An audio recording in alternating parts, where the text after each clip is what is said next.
Hello everybody, welcome back to C&S Corvettes in beautiful sunny Sarasota, Florida. We have had our first cool morning of the year so far. I woke up to 56 degrees outside, hence the sweatshirt.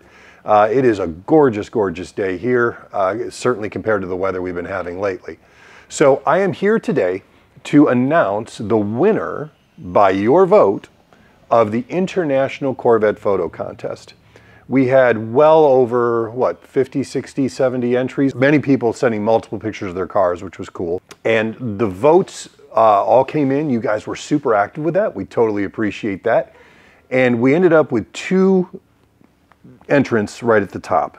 We had Brad Howard in Australia, and we had Dario Marco in Italy. And the voting was really close, but in the end, you guys voted, and the winner is Dario Marco in Italy with a picture of his white C5 Corvette in the Stelvio Pass, which if any of you have ever watched Top Gear or Grand Tour, know that that is probably one of the finest driving roads in the world. So Dario, congratulations. I'll be reaching out to you shortly via email to get your address information so I can send you all of your stuff that you've won. Thank you everybody who participated. We love seeing all of those photos from all over the world. And, you know, anytime you guys need anything, no matter where you are in the globe, if it's Corvette related, let us know. We'll be happy to help you. We ship worldwide every day.